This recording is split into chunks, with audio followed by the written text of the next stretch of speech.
everybody. Good morning. I'm Jennifer. I'm Emma. And I'm Erica.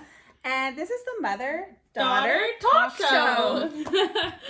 So we're coming to you from my office in my home, and how we decided that we were going to do this Mother-Daughter Talk Show is yesterday. Yesterday, I came down the stairs. I just brushed my teeth, and I was like, Mom, when did you get that microphone? That guy right there. And I was like, I want to play with that. I was like, let's do a little podcast. Let's do a little talk show. Let's do a little YouTube video. Let's just chat about anything, literally anything. So we just started chatting. It ended up turning into a 30-minute talk 30-minute kind of video of us just talking about fear and just other topics. Yeah. And then Sarah, my other daughter, she's upstairs right now. She came down and she's like, "Oh my gosh, Mom." She was like, that was fun. So good. That was so much better than your other Facebook lives. Yeah, it was more natural, right? And I'm like, I know, it felt so good. And we're like, we need to do this. I need to bring you guys into my home and welcome you and really show you who I am, who my family is when you hear me talking about it in my posts and my other Facebook lives, and just have really honest to goodness truth talk and what it's like to be a mother of 4 children, because I have a son. He's 21 just, and his name is Kyle. And then there's Erica, who is... I'm 19, yeah. She just turned 19. And then Emma 15, is a twin with Sarah, and they're both 15. And our house can be really busy. We have 2 dogs. They're kind of running around the floor right now, and we also have a cat, so our house can be pretty busy, and life is plus life's interests and boyfriends now. You have a boyfriend? Yeah, I have. Emma has a boyfriend. Kyle did have a girlfriend, but not right now. I don't know otherwise. And so we just want to be really truthful, because I know most of you are moms here. We're on this, where you guys joined this Facebook community. And if you don't, you're getting this video through email. And you came to know me. Either you know me already, you're past clients, or you picked up my free guide on facing your fears of making big life decisions. So I know that facing your fears is an issue for you. So is Dad home? Yeah. Oh, that's nice. I was like, who's breaking in? My husband's making some noises. So, or it was the dog. Maybe. Anyways, there's going to be lots of noises, and there's going to be lots of interruptions, and hopefully you're good with it. We really just want to make this mother-daughter talk show as super real as possible. Yeah, and just super transparent. Yeah. Just this is my life. This is my life. Yeah, and I think that's the best way to try to get to know us and you especially. And I know how important it is for you to know me, like me, and really, if you decide that you want to work with me, or you're just in the community learning new things and having community of like-minded wonderful women, that you get to know who I am. I'm not just a post on the screen of your social media account. I'm a person with total real life wonderful scenarios and issues. And so we thought we'd start off today's talk, after we welcomed ourselves and stuff, with talking about the reason that you guys got the guide in the first place, most of you, which is fear, facing your fears. Which is such a relevant... It's so relevant in everyone's life. Everybody has fear. I mean, you cannot say that 100% of the population of the planet doesn't have fear. Oh my God. If you don't have fear, I don't know what you're taking or what you're doing, but you're lying to me. You're lying to me. You're an alien. Right? Give me some. You're an alien. You're not from this planet. So facing your fears is super important. As much as we have fear, the most reason that people don't get what they want in their lives is because they let fear stop them. Yes. Right? Because 10,000%. Fear is always going to be there. Your ego is always going to be saying, no, stay safe, because that's what your ego loves to do, is tell you to be safe. And it just wants you to be stuck in survival mode. So fear sits there, insidious, and it just tries to stop you from living your best, most thriving life. Yeah. Number one, I don't know about you guys, maybe you can say it. But for me, the basis of everything that I want in my life, all the asking, all the desires I have for my life personally, is to have the most thriving, 100%. Fulfilled, passion-filled, happy life. That's my goal. And how can I do that and help And part of my passion is helping others, right? And then my second most, well, it's actually part of my same full goal is how can I assist my daughters and my son to have their most thriving, passion-filled, fulfilled life? Yeah, and you've already done like a magnificent job. Just a little shout out to you. Thank you. I have struggled with anxiety my whole entire life. It's transformed into different types of anxiety and how it affects me. And my mom has been with me through it all, helping me deal with it, helping me cope with it, helping me channel into a different creative way, helping me change my perspective. And I honestly, like, I have grown into a way better and more happier, more thriving and fulfilling person than I was in the past. And like that has so much to do with you and your guidance. With me, like, well, I'll talk about my fear, but with my fear, my mom coached me with sessions and stuff. I mothered them. Coached into believing that my fear can be not just my fear. I can grow. Like, you can grow past it. Yeah, it won't be a fear anymore of mine. I like to call it guide. Yeah, I like to guide them. Yeah. We have lots. Like, I don't know about you guys in your household, and I know most of you guys have kids at all different levels and ages. Obviously, my youngest now is 15. My oldest is 21, so I'm getting into that kind of pre-empty nester stage. And it's a lot different. But I remember so much what it was like when my kids were younger. So if you guys have younger kids, this is all so relevant because I've raised them all, right? And I was a stay-at-home mom for so long. And so this was my life. This is my job. Like my family, my children, they're everything. And so, let's get into it. The fears. Yeah, the fears. Offside, I'm going to do that once in a while. We're going to go off kilter a little bit. Hopefully that's good. And so the fears for me, you're talking about your fear. Well, I honestly... Well, I didn't really say it, but... Sorry, did I interrupt you? It's fine. Okay, go for it. Well, no, I was saying, like, how you kind of coached me through it. Like, so my fear in the past has been not feeling, like, wanted. So if I go to someone's house with a bunch of people, I feel like I don't fit in and they really don't want me there. So social fear. Like, social anxiety, honestly. Like, they're just pretending that they want me there and they like me. That's what you thought. Yeah. Not necessarily true, but... So I struggle with that. I've always said, I'm just going to stay home because I don't want to feel that way or make them feel like they need to include me and have my presence. But then my mom realized that. She talked to me about it. We've had like 3 or 4 talks and got me through it. And now I can go to someone's house and feel like I actually are wanted. And we did that by shifting your perspective of how you were thinking about yourself, because that in that aspect of the social anxiety you were feeling, you having a low self-esteem in that part because you believed that you made a choice to believe that they didn't want you. And I helped support you to see that perspective was off. Yeah. Not true. Like, there's still going to be times where I'm like... You're going to feel uncomfortable. I'm going to say, maybe this wasn't such a good idea to be here, because that's... You're naturally an introvert. Like that, Emma's naturally an introvert anyway. Yeah. So I love to be alone. Yeah. Social things are hard for her. But it's really important to have to, like, expand yourself and put yourself in those positions so that you can thrive, because that's how you thrive. So Erica, as I was saying, I've had struggled with anxiety for a long time. And when I was, I don't know, how young was I? When anxiety really started? Her anxiety really started when she was about 8 years old.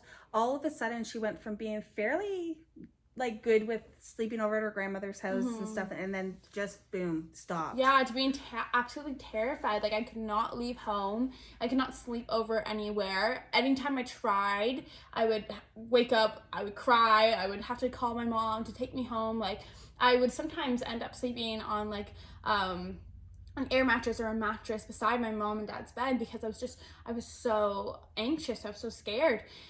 So taking couple years, like taking a few steps forward, we've dealt with a ton of that. I'm now so easily able to sleep over and. Well, what were you afraid of?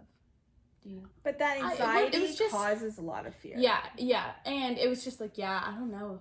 It was a whole bunch of things. But now, looking forward, I just recently came back from a 6-month trip to Whistler, BC, which, if you don't know where that is, or it's in British Columbia, but it's the biggest in Canada. It's the biggest ski hill in North America. And I just graduated high school last spring.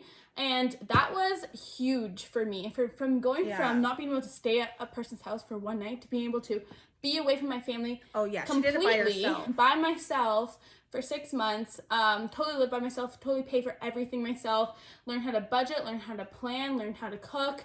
Taxes. Yeah.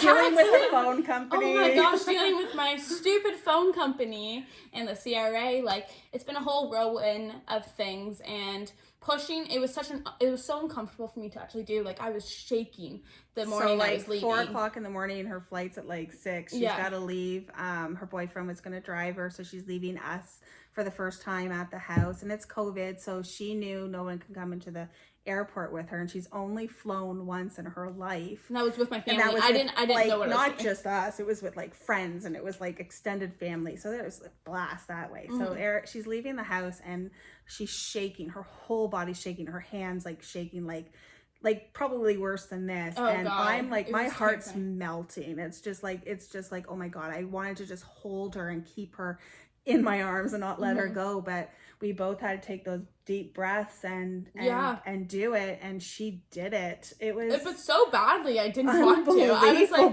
so badly I was like, I'm not gonna do it. I'm not gonna go.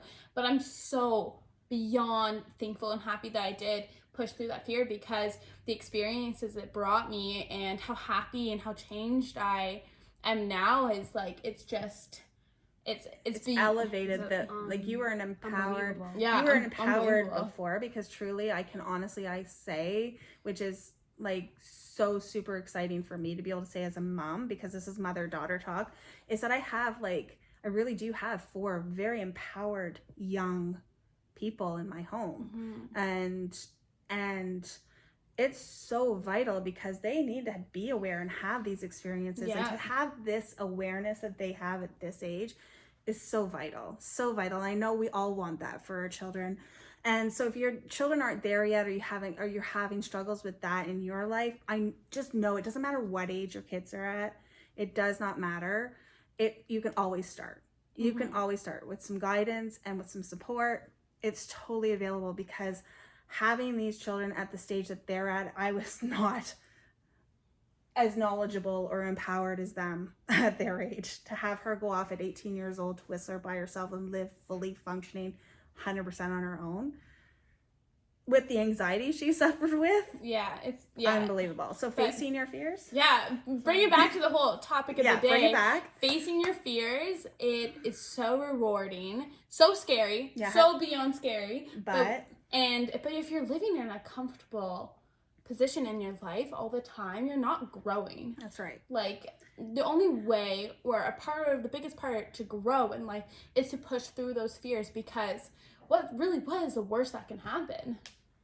Yeah, really. It's one of those tools that you can use, is to look and say, what's the worst case scenario? And it is in part of the guide that I gave you guys. You guys, if you look and say, okay, if you write down all those worst case scenarios your brain thinks could happen to you, generally speaking, you write them out and you look at them, you're like, that's not that bad. Well, that's not really bad. If that actually happened, it's not that big of a deal. Like, I'm not going to die. Yeah. Yeah. Well, right? Hopefully not. Yeah. Like, obviously, if you're making a decision that might impact that's not a conversation. That's what I was just saying. I was like, I hope not. Right? But inevitably, and generally it gives a really good perspective to say, oh, like, I can do that. It shifts the fear. Yeah, it shifts the perspective. And it empowers you to go forward and make decisions, because growth is an expansion within yourself, and self-discovery is like the essential thing. It is like the number one reason I've decided to focus on self-love and self-discovery and self-empowerment is straight up from all the clients that I've seen and all the people that I've helped in the work that I do, and just raising 4 children and myself, which we'll get into more stories about myself. And I know I've posted some other stuff on this group and through our emails together about why I started this work. But it's like, I wasn't happy. I had these 4 young little children in my life, and I was like, what the heck? I have an amazing husband, 4 healthy children, and I wasn't happy. Something had to give. Like, why wasn't I happy? And I wasn't happy because I didn't know my purpose. I didn't believe myself. Like Emma said, my confidence was down. I didn't trust myself. There's so many aspects of me that I was giving away to everybody else, but not taking care of me. So I had to do the self-discovery work in order to become the mom I am now, so that I could raise these children and raise myself. And be just happy with and yourself just and be happy freaking with your happy life. because I want to thrive. Yeah. And growth is thriving. And so doing Growth this is work, thriving. facing your fear. Oh, by the way, my fear, doing what I'm doing right now. Yeah. Being completely transparent. Vulnerability, Yes. number one thing. Things happened in my life when I was younger. To be seen like this is scary. To be transparent and show the world, my family. I think that's scary for everyone. Scary. Like, the judgment. You're scared of the judgment from people, from your family, from your friends. Like, it is a very scary and real thing. Yeah. Being so vulnerable, and I'm so proud of you for being able to do this and come on and video yourself, because They it watch is... the process. Like, Yeah, I've seen Erica's it. just gotten back, but I was watching the process in the last couple of months of me, like, getting to the point where I'm like posting my picture online. And props to you, because I've Going on always video. wanted My to mom- have an online presence, and I was too scared. Yeah, like I was my just mom scared of would judgment. never, if I took a picture of her, would never want me to like share it or anywhere, or she said like delete the picture. But now, The Here I confidence, am. yeah, the confidence in Oh, you I has still- risen I so still much. care. Oh, I know you still care, I'm but I'm still, you know, we're pushing through those I'm fears. There pushing we go. through the fears. And we're growing. I'm having fun too. Yeah. Like, this is fun, and I really am not caring nearly as much as I used to. It's like, this is me. This is who I am. Yeah. I hope you like me. If you don't, That's I'm okay. okay. That's everyone's opinion, because right? everybody has different personality types, and everybody's going to mesh and attract to Yeah. each other, and it's all good. But All right. I think to Yeah. wrap it up, Yeah. So the vital importance of facing your fears and the amazing things that happen, because by me doing this and facing my fears, you get to know me better. Yeah. Hopefully we get to have this wonderful community together. You guys can come all online in different ways, and we just Yeah. have some fun together, learn some new things, help you out in your life, Yeah. with your kids, with yourself, with your relationships. yeah. Just, have some fun helping each other out. Yeah, and I'm just going to say this one, be uncomfortable. Mhm. Oh, I said That's it right. wrong. No, that's right. Be comfortable with Yeah. being uncomfortable. I Yeah. think I have been thinking about that so much. You said this to me, actually, I don't know, like the other day, and I was like, that's so Yeah. true. Actually, a really good teacher, coach of mine, because I get coaching too. Everything. It's needs like it. one of her biggest things is be comfortable with being uncomfortable. Yeah. Because being uncomfortable is where the growth occurs, and that's how you be happier and I've actually had multiple. thrive, like exponential growth. I've had multiple coaches tell me that, and it's amazing, because it's like you literally just have to sit in the uncomfortable and be good with it and just move forward. Courage. Courage, confidence. Yeah, It's all It'll there. make you a stronger person. Make you stronger, Oh, like you huge. said. got it. But So Yeah. thank you so much for totally, welcoming us into your home, and we're so happy we were able to welcome you into ours. And we're gonna try to continue to do this more. it was Tell fun. us if you liked it. Tell us some, if you didn't, tell us some why. feedback It's all would be good. awesome. Feedback would be great. It's normally Please. not going to be so long. Yeah, we're trying to keep it a little shorter, but We were aiming for 10 minutes. What Now do we it's got? 20. We're about 20. oh no, So, whatever. We had to introduce ourselves. It's spontaneous, Yeah. it's inspired, so So we hope you like it. Comment below. Tell us what you like, what you didn't like, what you'd love to talk about. It's great. I mean, anything. We're going to try to be as transparent as possible, as open as possible, to the extent that we can be, with the privacy of, I still want my children to feel like they can be as private as they want or not. Yeah. So that's great. Thanks so much. thanks for joining us. Bye. Have a good one, guys. Bye-bye.